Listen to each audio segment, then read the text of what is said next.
one lead gold for Africa Trade Center, one lead silver for African Medical Center of Excellence. And in Lagos, we are doing one big edge project of a hotel.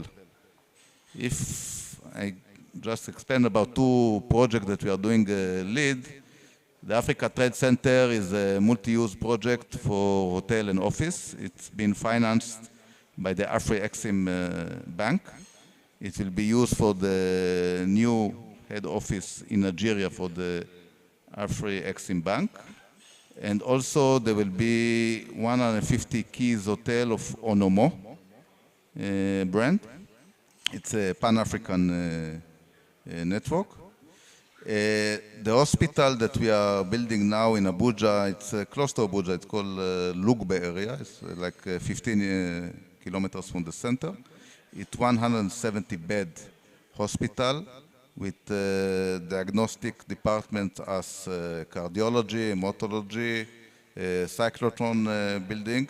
It's going to be, I think, the largest and most sophisticated hospital in Nigeria, and it's going to be managed by King College in the UK.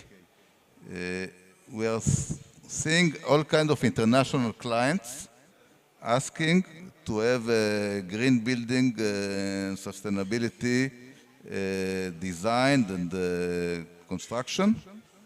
And we are looking forward for new opportunities in this field. Thank you. Thank you. I'm Dolapo Amoli. I'm a professor of architecture at Obafemi Awolowo University. I've been teaching post-occupancy evaluation of buildings after use since 2011 or so. And along the way, I realized that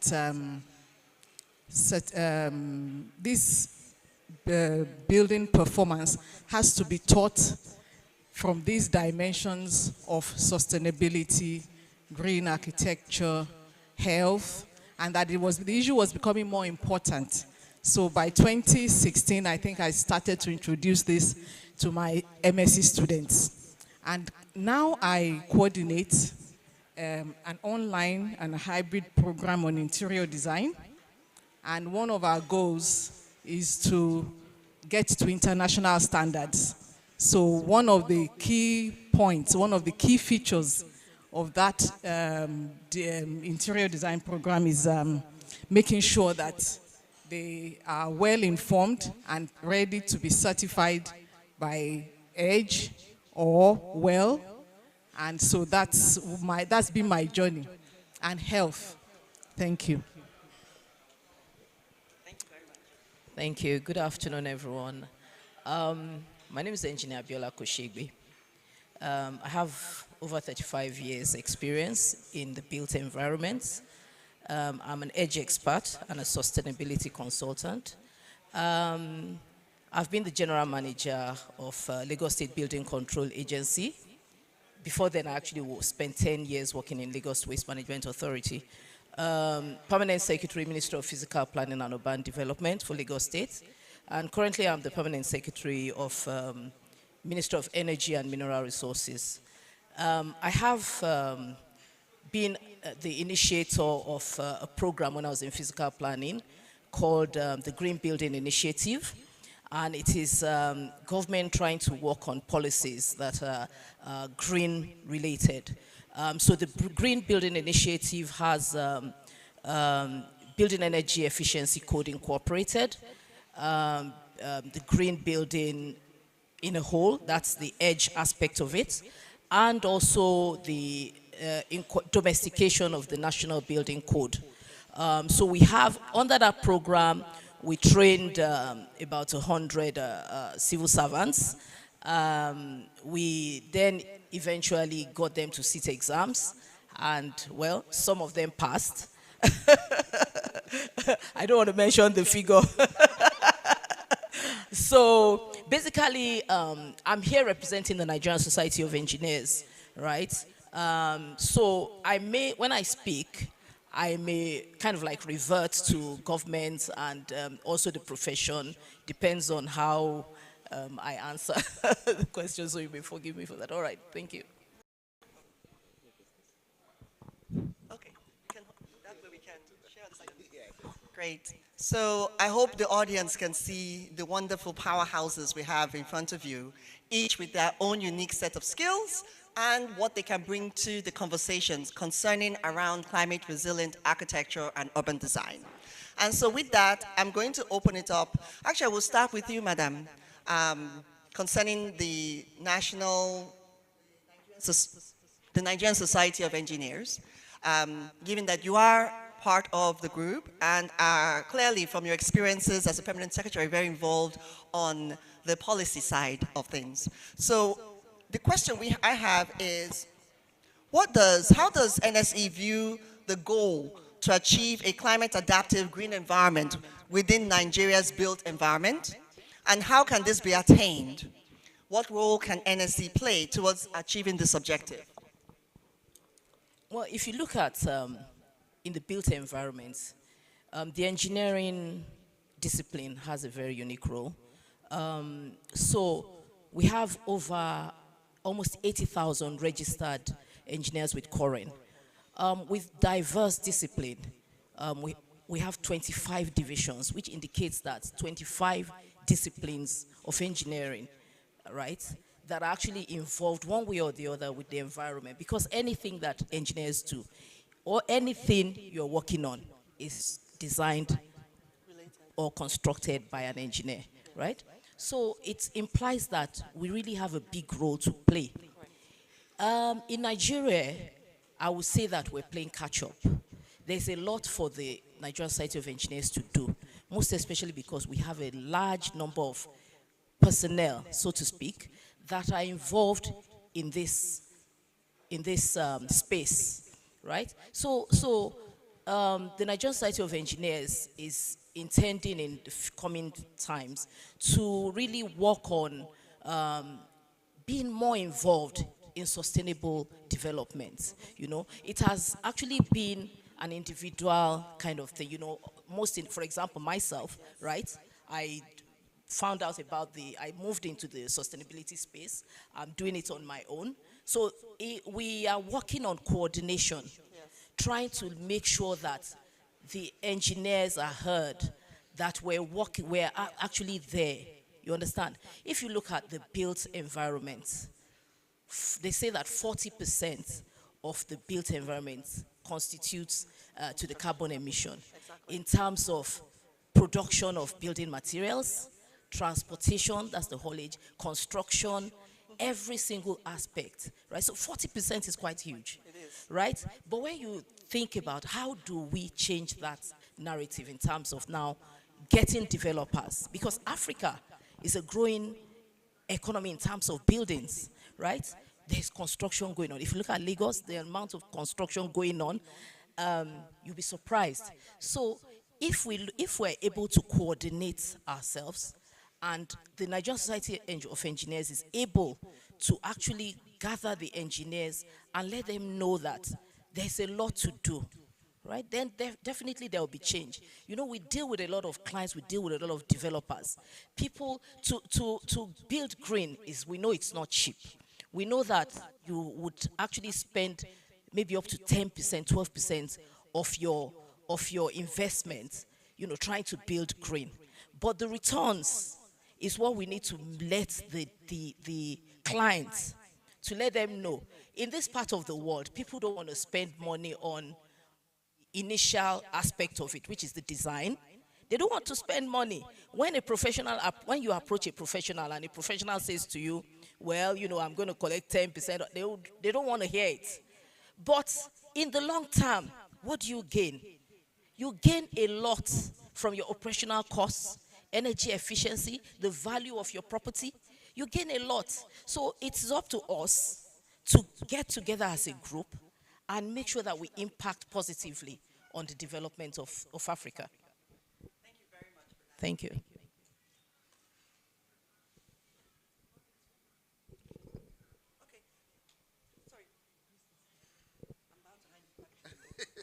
Okay, thank you so much for that insight.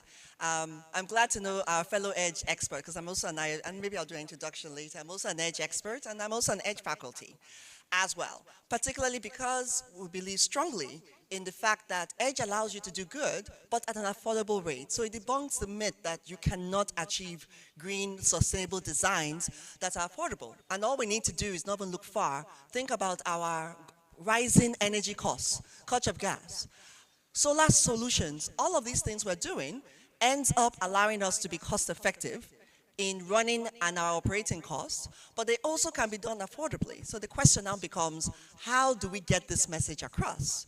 And that's why I would like to turn over to you, Professor, because it sounds like, at least in your own sphere of influence, you are looking to ensure that this training is getting across. Can you tell us a bit more, and how has the reception been, and how are you looking to expand this? Because I know you mentioned part of your goal is to encourage your students to embrace some of these green certification standards. Tell us a bit more about how you are going on this journey in terms of training. Thank you. Everything starts with design.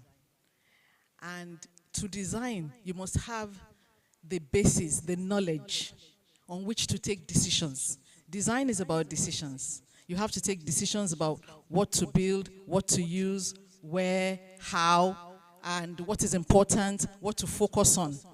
So, and that's why we think that in the education sector, certainly we're not there yet. We will get there, and to infuse this into the schools as early as possible. I mean, I discussed early this year with some of the members of GBCN that we need to come down to that level. And because we're talking about future cities, the people who are going to actually be dealing with the future cities are still in schools. And so we need to urgently get that knowledge impacted now in the schools. I'm glad that there was a youth summit earlier. I felt bad that I missed it, because I thought that was an important place to start our journey, because they are going to be dealing with the future. And that's why it's important. That's why we're doing this. And as she said, you know, it's still being done in silos, you know, just bits and pieces of faculty all over trying to get it on board. I know that it's in most of the new curriculum that was set by NUC. It's there, but beyond that, we need to implement it even in the schools, even in universities, because there's a way in which we teach. We can be taken as a single course, and the students learn and forget it, not knowing that it's supposed to underlie everything that we do. You know, it's supposed to be embedded in all courses. It's relevant in every aspect. We're talking about water, we're talking about energy, we're talking about design, we're talking about urban design, we're talking about landscape. It's supposed to impact every course that we do. So not just a single course and then we do it and we forget. And even in design, you know, it's supposed, in fact, it comes a lot into design, because that's where you bring all the knowledge that you have into action, into implementation. And that's why it's important. It's, in fact, extremely important to have it in the schools as soon as possible, whether formally and also informally. There are many ways we learn now these days that are more informal than formal, through students' clubs, competitions. I know that at one time there was a competition among students, because if they have a competition, they go and learn about it, because they want to win that competition.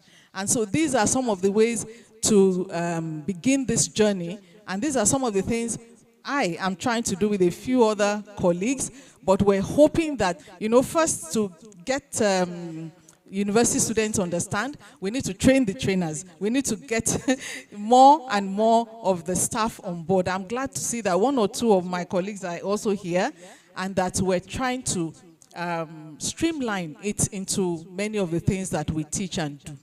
For now, I think I'll stop here. Thank you so much for that insight.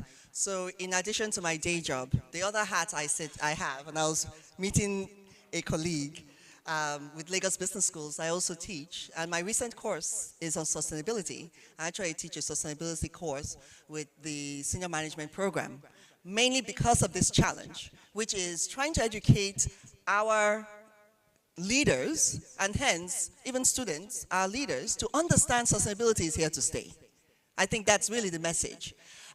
It's coming in terms of the principles, accounting factors, being able to receive financing, in everything that we're looking to do. In one way or the other, sustainability is here to stay, and so we need to encourage each and every one of us to learn. And that's why it also is here to stay in the real estate space, even in Africa.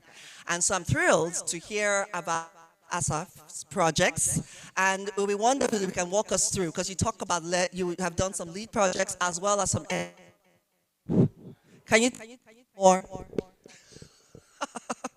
Can you tell us a bit more about your projects? Maybe one that you're particularly proud of, and what were the efficiencies that you were able to attain, that you can speak from a first-hand level?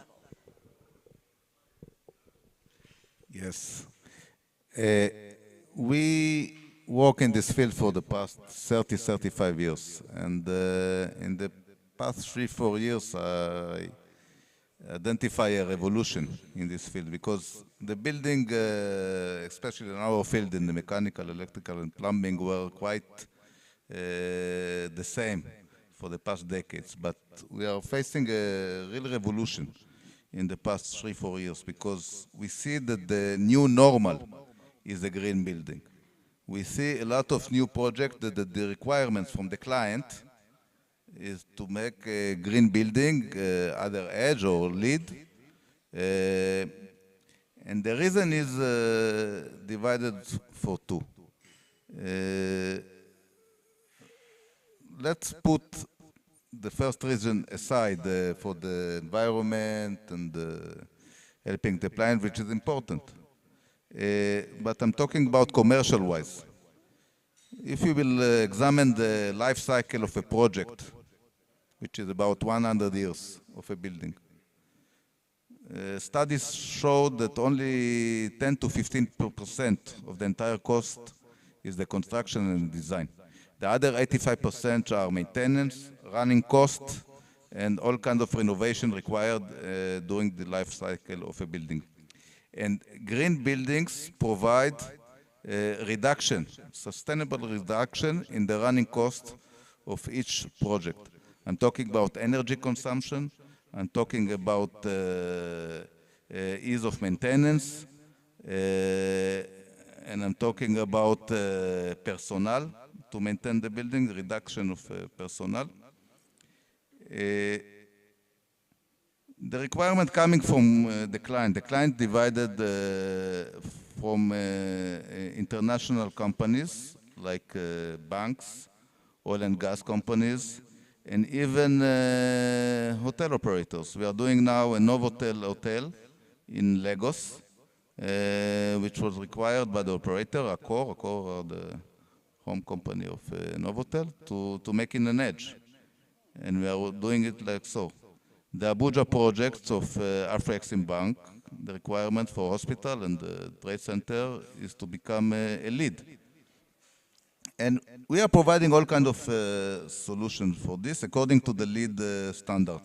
If you want to do a lead project, first of all, you need to define what kind of lead you want to achieve. It's coming from bronze, silver, gold, I think they're even platinum. And you are getting like a table of points. And for each matter of the design, you're getting some points.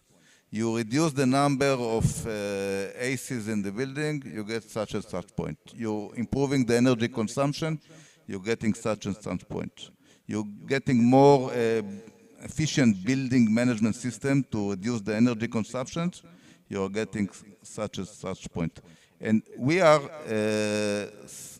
sitting with the designers, and we decide on which points we need to emphasize, because there are cost implications for these points. I cannot suggest a complete solar system for the building, because I need to convince the landlord to buy another 5 hectares to put panels. So there is some trade-off between these requirements. But nevertheless, if I will give an example from various projects, we are providing biofuel generators, meaning that we are using either diesel and gas in our system, and gas is much more energy efficient. We are using heat exchange chillers in order to save boilers and water heaters energy. We are providing building management system to provide much more efficient energy consumption. We are using motion control sensor to reduce the lighting fixtures and other energy consumed systems by the movement of the people inside the building, and so on. So at the end of the day, these systems are not only encouraging the environment of the planet, but it also will save a lot of money in the running cost of the project. Thank you. It's really falling apart. Yes, it is. It's like Nigeria, very resilient. No, so thank you so much for that. And I'm a note taker, and I always like to present summaries, and every time I find something fascinating, I hear about it because I love to be able to showcase and debunk the myth. These are examples. It's here to stay. Your company clearly provides these products. Green products actually exist, and they're live projects. I mean, the Afro-Exim Trade Center, the Afro-Exim Hospital is going to be the first Africa Medical Center of Excellence. Is designed to control tourism, medical tourism that currently goes off to India. The goal will be to bring that tourism, that group, down to Africa, down to the AMCE. I'm very familiar with the project. And the expectation is anywhere between 100,000 to 200,000 people will be in and out of Abuja, going to this hospital globally or Pan-Africa-wide by the time this project is completed, which is scheduled for next year. And it also includes a nursing school, about 500, it's going to be a 500-bed hospital thing. Yeah, the phase 2 in totality is over $500 million of investment is going to go in. Actually, it's 700,000. I told you I know this project. It's $700 million worth of investment that is coming in that is going to include a hospital plus a nursing school, expanding the road. I tell you, our government is taking this seriously, and so should you as well. And I loved the comment. Green is here to say it's a new norm. And so we have to be responsible for educating ourselves so that we are not left behind, left holding the bag when sustainability becomes part and parcel of your requirement and you are asked the question and the answer is, no, that would not be suffice, and that's why you are all here to learn. And so with that, it'd be wonderful to hear the example of another country to find out how has it been going in your end of the world. What examples have you seen? You set up the GBC in your country. How has that gone? How has the reception been? And from the conversations you're hearing, how does that compare to your space? Okay, thank you very much for that. Yeah, and I mean, I think it's quite compelling that some of the examples I hear here are quite interesting. And I think I've just been discussing with Asufia that one of the projects that they are doing here in Nigeria for Afro-Exim Bank, right, we are doing, or they are doing a similar project in Harare in Zimbabwe. It's exactly the same, but it's just that one is here in Nigeria and one is in Zimbabwe. No. It's for Afro-Exim Bank. It's for the bank, although they're a little bit far ahead. So as the Green Building Council of Zimbabwe, our involvement in that project really is to develop what's called a local context report, because that building is going for Green Star certification too, right? Green Star is also one of the other certification tools. You know, I think some examples have been mentioned, like there's EDGE, there's LEED, but that one is going for Green Star SA certification. And what that is helping us as the Green Building Council of Zimbabwe is to develop the context of implementing Green Star in Zimbabwe using that particular tool. So it's quite interesting. But on another note, I think another exciting example of a project that we're involved in Zambia is the Green Building in Zimbabwe. Sorry, is the Green Building Council of Zimbabwe. Is the new head office of Stanbic, which is really a part of the Standard Bank Group. That project is quite huge. It's quite interesting. I think, you know, implementing some of the high-tech green building technologies that you can think of. It's got, you know, solar panels on the roof. It's got a bit of green roofs to help, you know, marry, you know, nature with design.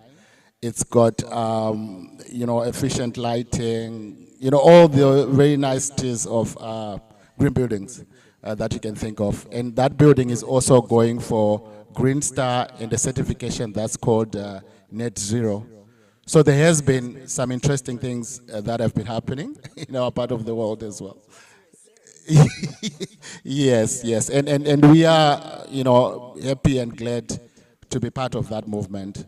But myself, maybe just to mention one project that's quite exciting for us that we did back in 2019 from the renewable energy perspective. So like I said, my company delivers energy efficiency and renewable energy solutions for commercial and industrial. So I think back in 2019, one of our commercial institutions, they required a renewable energy solution, right? And they put up a request for proposals, and a bunch of proposals came in. But what was unique about our proposal, myself coming from the energy efficiency side, is we emphasized the importance of demand-side management before we even go renewable, right? So reuse, recycle, but also use less, right? Before you even think of going renewable. So we presented a proposal with a demand-side management aspect attached to it. And it was amazing the kind of results that we saw in as far as the reduction in payback is concerned, the increase in the rate of investment. And we got that project and we implemented it, coupling energy efficiency and then renewable energy after we've reduced the energy we use. Because what that means is you then use less in as far as the investment of renewable energy is concerned. So that's a lesson that I can also just share with you here, that before we even start going renewable, we need to go energy efficient. And it doesn't just apply to companies or institutions, it also applies to companies. What are we doing to make sure that we are using the latest technology to use less energy, to use less water, to use less resources before we then start implementing some otherwise expensive technologies. Yeah, thank you. That brings in a whole different perspective as well, because we are talking here about live examples of urban design, using design elements, but what you talk about starting early, what are the things you can do to do less and use less of your, and maybe it's almost like a change management and change of behavior, so behavioral management. And so talking about behavioral management, Madam Permanent Secretary, I would love to be able to find out a bit more about your what ongoing initiatives you have in mind for capacity building, because you did talk about the engineers, the NSE, and the need for that knowledge sharing to go all the way down into the grassroots or within your organization, so that that can then spread across from your perspective and from that space, from the engineering side, which is core to any type of building structure. It's core and it's a major element. So ensuring that that capacity building takes place ensures that it goes all the way through the built environment. So I'll be curious to know what steps or planning is in place for NSC in terms of capacity building.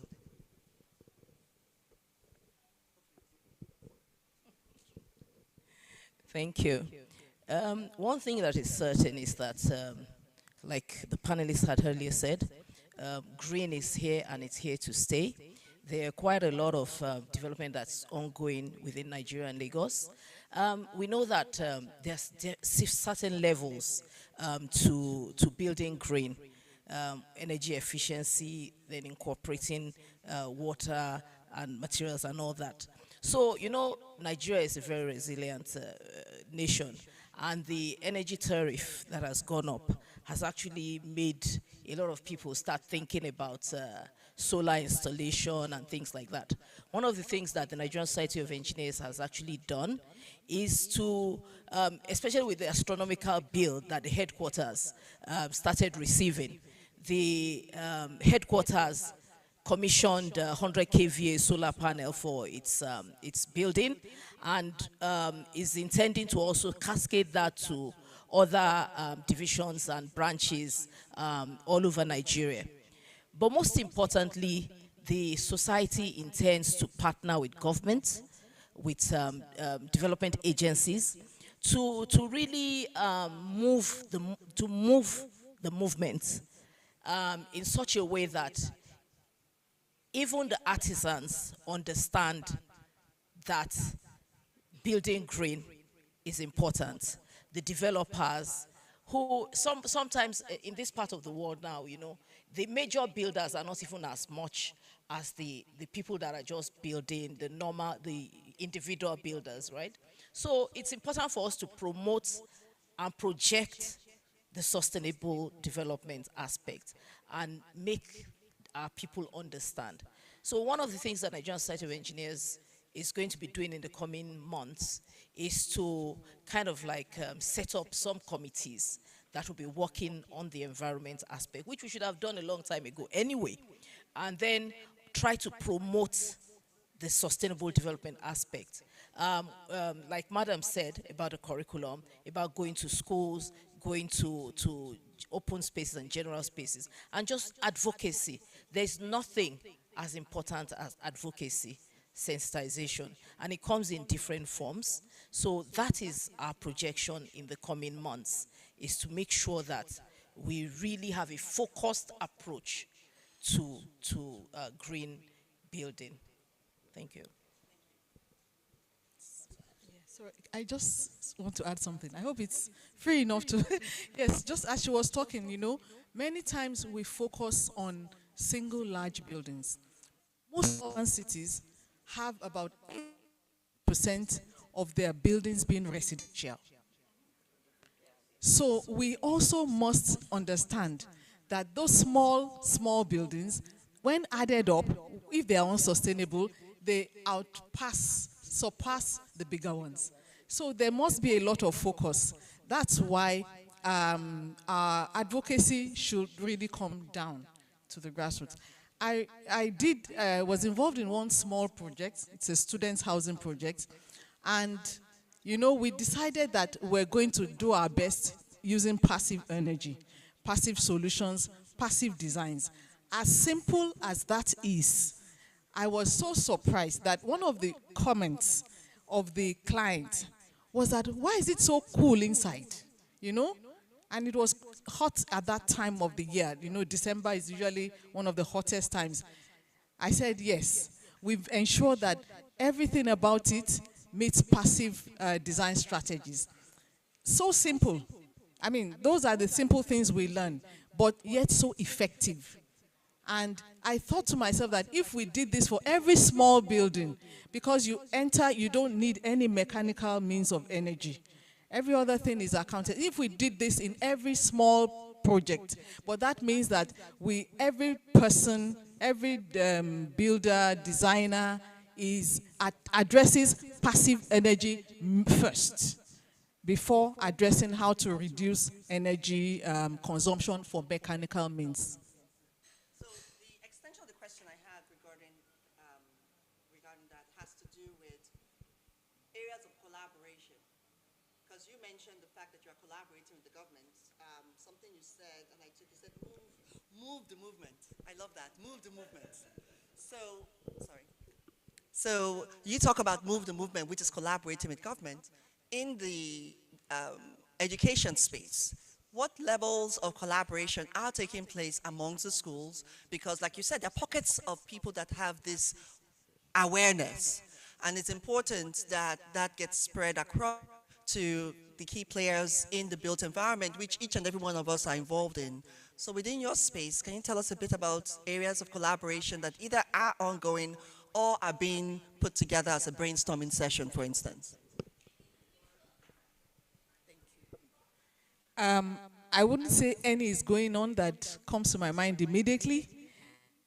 And I'm glad that I'm here because it has just got me thinking of what I can do in this space, what we can start, the discussions we can start in those of us who are in academia, in design and the built environment. We can start the discussion. And so it's just got me thinking, and I'm glad about that. So when we network with other people, but that on an individual basis, I mean, personally, what I usually do is network with those in this space, those who design green, those who are edge experts, you know, come every year to give a lecture to my students. And that's just too small in a big ocean. I think it's just got, this summit has got me thinking and how to spread it out. Thank you. Well, that's a wonderful message to the summit organizers, so bravo. You're making all of us think, and I think you're introducing us to the whole world and a network, so we all have to exchange numbers and keep in touch, but that's a whole different side story. Okay, so with that, Asaf, the question I have for you, because you talk about some of your successes. Now let's talk about the pain points, because I'm sure there are many. What are the biggest challenges that you've seen in the drive to incorporate green products, either with your clients or in implementing or bringing them into the country, in maintenance? And if you had a blackboard to design solutions, what would you come up with? Yes, thank you. We identified a few points, especially unique to Nigeria, the matter of green building. The first point that avoid implementation of more projects is the regulation. There is no, at the moment, any encouragement for clients, either by the federal or state government or LGAs, to make more sustainable green building. There is no tax benefit, association benefit, or any other benefit for developers to do more projects like this, which we find it quite odd because in the energy challenging environment of Nigeria, that the government is challenging for every kilowatt of production, by doing more green building and reducing the consumption of energy, they can achieve much more efficiency, energy efficiency. Furthermore, they are not encouraging companies like oil and gas companies, multinational companies to develop or to let green building, which is also something that slow a bit the development of the green building in the country. The second point that I would like to highlight is the matter of importation. In a green project, either edge or lead, they're checking the products, the items that we are installing in the project, and they're checking where the source of supply. Unfortunately, especially for the MEP, most of our products are being imported. Importation meaning more movement of ships, more movement of local vessels, more necessity for storage, and more pollution. There are some successes in production locally, as cables, as panels, as other construction materials, but it's not enough. It's not enough, and a lot of importation is being done, and we don't see any solution in the short term for this. The last thing that, beside the importation, I would like to say it's the companies that are doing these projects are more reliable on financing, or they try to find some financing. And in the current economy of the country, when the interest is sustainably high, a company that needs to decide whether to invest in capex and to gain short and running cost, lower running cost in the future, they will think 2 times before doing this.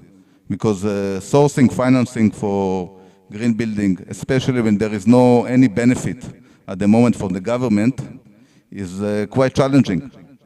And many times in other projects that we are reaching to a point that there is a budget, and the budget is much higher than the client expectation. There is some process called VE. And many times the VE are reducing green elements. Because in the original design there is solar panel, there is a biofuel system for the generators, but it costs money, the things. Of course, we explain to the client that in the long term he will save a lot of money for this, but since he doesn't have enough financing and the budget is limited, unfortunately, many times, and the first thing that the VE is touching are these elements. They are only keeping the most functional and most common things, and then we are going again back to standard buildings. And the main reason is the lack of financing and the fluctuation of the local currency and the high interest that at the moment we have in the country. So these are the 3 main points that we observed slowing the progress of the green building. Thank you. Thank you very much for that insight. And so you've heard a lot about what's going on in this part of the world and the challenges in terms of being able to implement green. What can you share with us from your experience in Zimbabwe? Do you reflect? Does this match? Or are you experiencing a totally different set of challenges or experiences in capacity building and experiences getting the message across? Can you share with us the experiences from Zimbabwe? Okay, thank you. Yeah, I would say, I relate to most of the challenges that are being mentioned here. I think these challenges are widespread. These challenges are almost everywhere across Africa. So when we look at, for instance, the issue of the currency, I think we also have a very unstable currency. It's very difficult to get financing in our part of the world because the currency is very unstable and it's very unpredictable. And financiers don't want currencies that are unpredictable. They want to build financial models that are somewhat linear, but that sort of like tell a story and that assures them of their return on investment. So you'll find that we have had, I think, in terms of infrastructural development, it's pretty much dry. We don't have a lot that is happening there because of the financing issue. But I also want to talk on a positive note in that what the green building revolution is bringing is also bringing in other forms of finance and other forms of financiers. So that's on a positive note. I think we've heard earlier from the IFC and some of the certification tools that they've brought in the form of EDGE. And when you prove that your project is meeting a certain standard of, green building certification or a certain sustainability standard, then it can actually be tied in to financing. And then we're also seeing some incentives that are being brought in by different governments as part of this green revolution to say when you build green, you're then going to get these incentives. It could be in the form of maybe a larger floor space to build, for instance, as part of an incentive. We've seen that happening. So there are also some positives that are happening in the space. Then he spoke of importation of materials. I think it's a challenge that we are also facing, that is being faced in quite a lot of markets, even in Southern Africa. Because what importing building materials does is it increases your embodied energy, right, of building material. I think there is a concept that I always like to speak about, which is called zero transport building materials. And we're encouraging that. So what we are saying is, you know, when you are building, you need to ensure that the material that you are going to use is as close as possible to the site, right? So that you reduce your embodied energy. And what that does is it also reduces the amount of carbon emissions. And what rating tools do, rating tools like LEED, EDGE, for instance, when we look at materials or embodied energy or embodied carbon, it gives you maximum points if you're going to use locally sourced materials, if you're going to use materials that are close to the construction site. So I think those are some of the challenges that we're facing. But rating tools like EDGE, like LEED, they help us get there. So I think the question really is, how do we make sure that we use those green building rating and certification tools as mainstream in our construction projects, be it for social housing, be it for commercial projects. Thank you. I was taking notes. No, thank you very much for that. I think we will be drawing to a close shortly, but I think first of all, thank you all so much for the insights you've shared so far. And given your sphere of influence, your exposure, what you've observed in the market, in your own environment, if you could say 1 or 2, 3 lessons learned, or key points you would like the audience to be aware of, what would that be concerning the topic of this? And we'll start with you, Madam Secretary.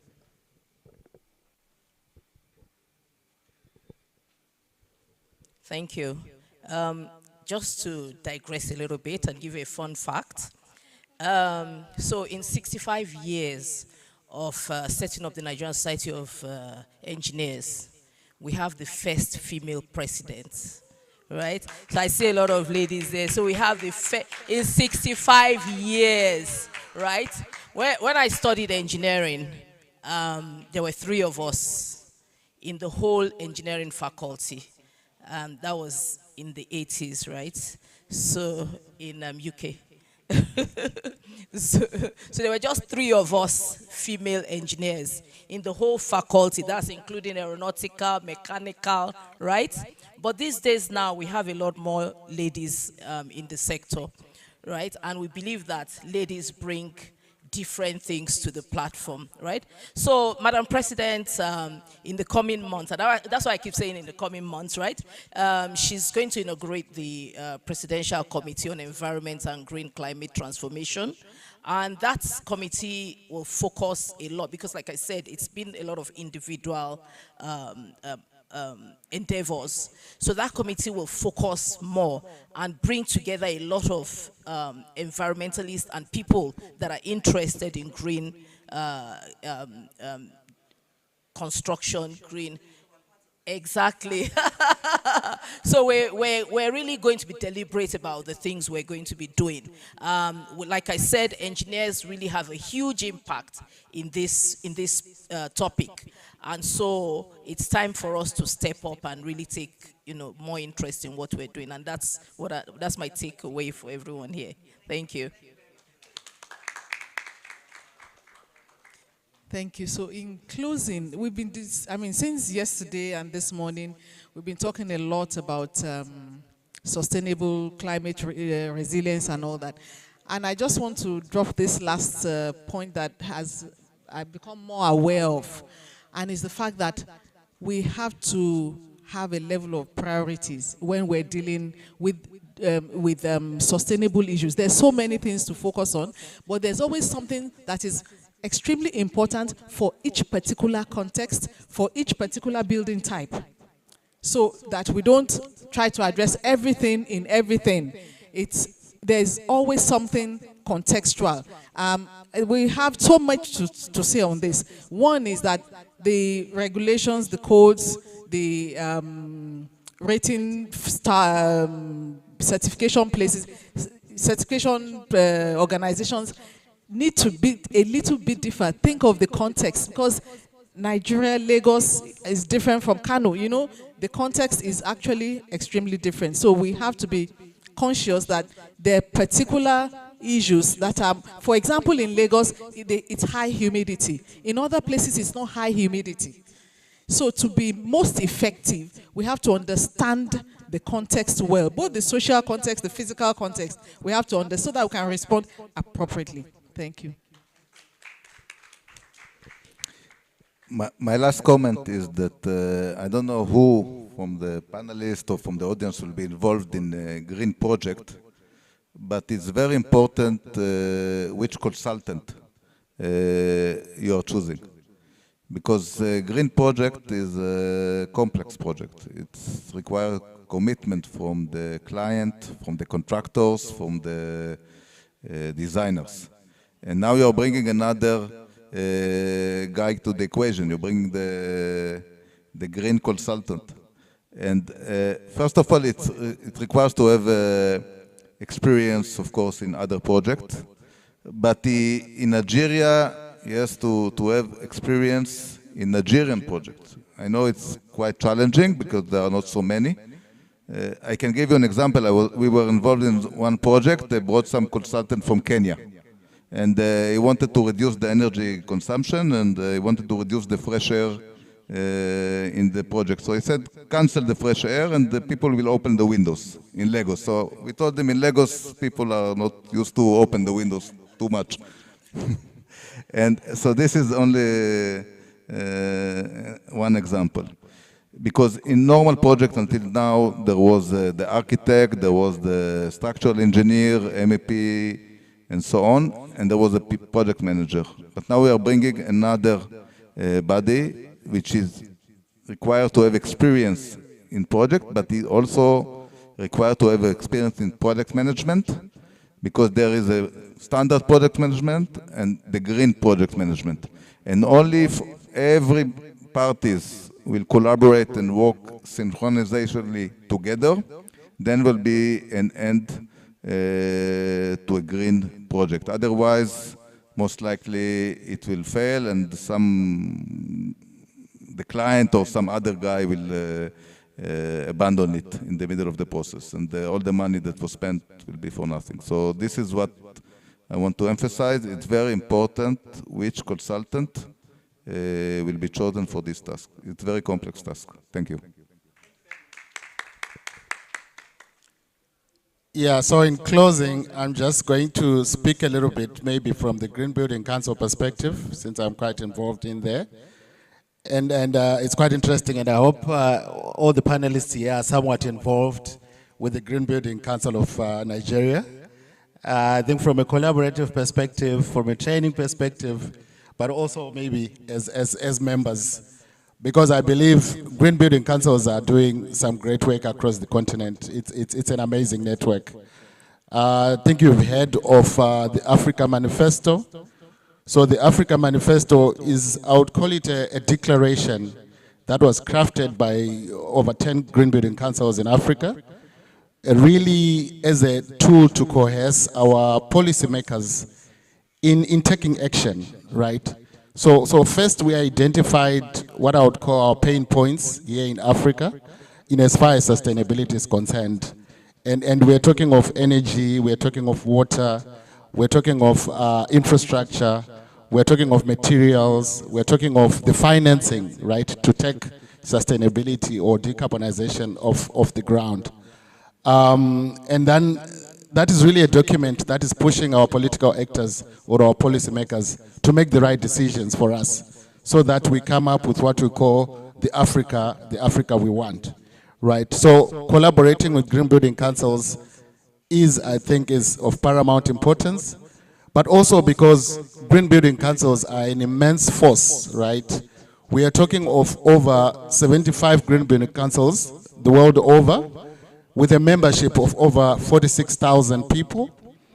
And this is coming from all sectors, from public sector, private, civic society organizations. And to me, that's power. And there's not only power from the network's perspective, but also power from the knowledge base, because they've got so much information. There's a wealth of knowledge that can help policymakers, really make the right decisions. So in closing, I would say, let's join with our green building councils. Let's make good policies that bring good results. Thank you. So I hope everyone has really enjoyed this panel. I personally have had a good time. I've learned a lot.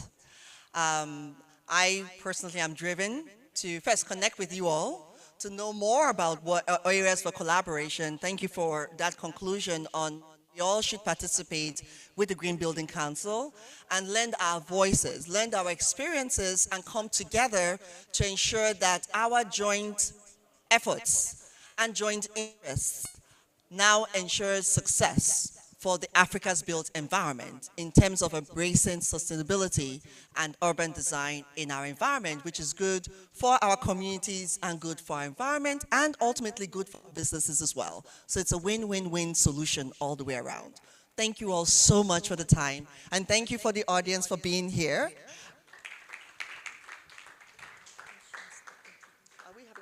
We're open for, oh, okay, great. I thought we were about to be done. Okay, we are actually open to at least one or two questions. I hope the panelists don't mind. One or two questions. Okay. Sir, please, a brief intro and then ask us your question. Yeah, my name is Bayamoli. I was a teacher up until about a few months ago. I've retired from it. I want to make a statement, and I imagine you should react to it. There are those who suggest that this green building stuff is esoteric. It's actually at the fringe of life. And that being at the fringe of life, some younger people and older people, they judge about the years and say, I'm not even part of the future that you are talking of. So why should I waste my intellectual space dealing with green stuff and all of that? The professions have enough problems, and in any case, my bosses, as they claim when they are going to find work, think that you are just bringing another intellectual stuff into it, and they are not interested. So, what will you say? How will you reply them?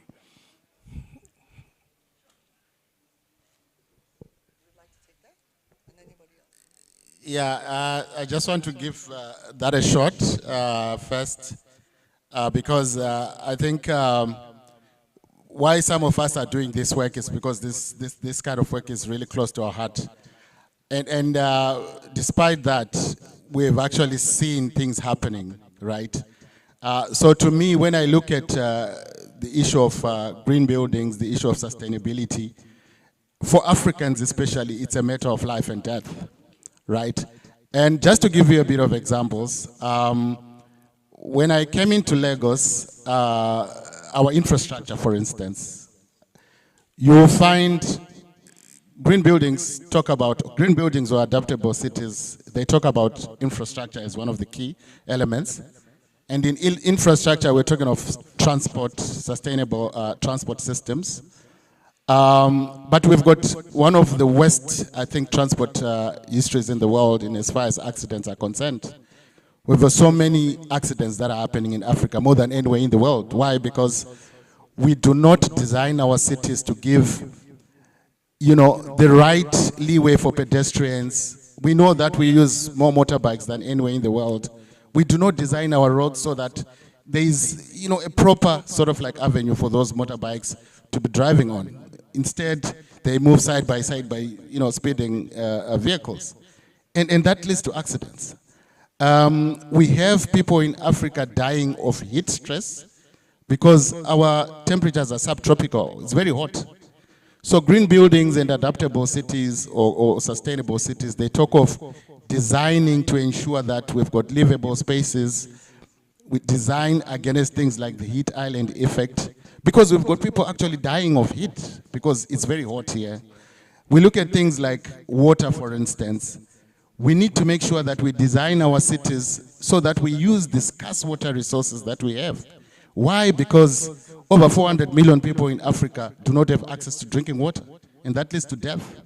Over 800 million in Africa right now do not have access to sanitation, and 800 more do not have access to decent hygiene services.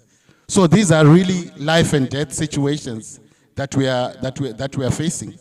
So you've seen recently that in Kenya and other countries there were floods, and this is due to climate change. I think over 200 people in Kenya died. In Southern Africa in 2019, we had over 1,500 people for the first time dying from floods. So these are really life and death situations, and we are seeing lives being lost. So it's not a matter of tomorrow or I'm not going to see the future, because this is happening now, and these things are going on now. Thank you. Thank you. Actually, let me put my slight academic hat on to share with you some statistics. Okay, so usually when I talk to my students and executives I teach, I start by saying, why green? Why should we care? What exactly are greenhouse gases? And why should we as a community care? I think the first thing to understand that the greenhouse gases, which I'm sure you all know are harmful gases that are affecting the climate and is what is causing what the climate action and the climate change that you are seeing, is impacting Africa, particularly because of the fact that greenhouse gases do not stay stagnant.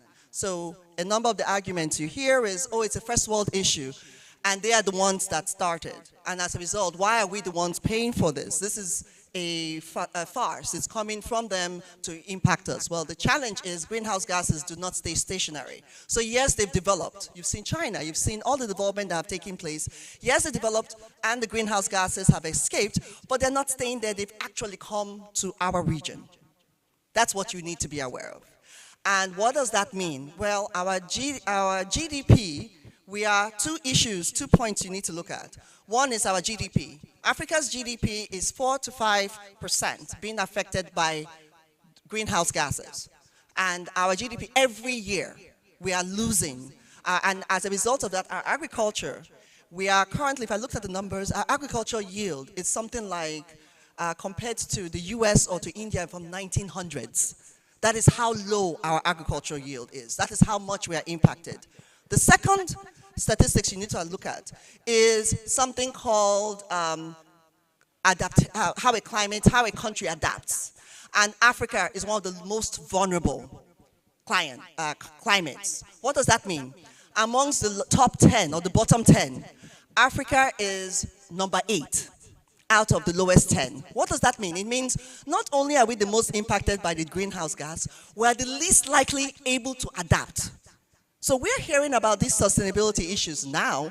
Other first world issues have been dealing with it already. So when Asfa is talking about incentives, all those regions already have put in place incentives where currently all, if not majority, if not all of the buildings are already green, already being adjusted. And we are just catching up.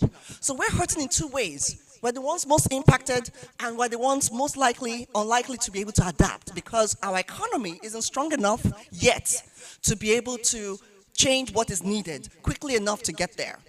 So the reason we are all here is because this, when I say it's here to stay, it is our reality. And then, but in all of this, because I always start with the bleak, then I point at the opportunities.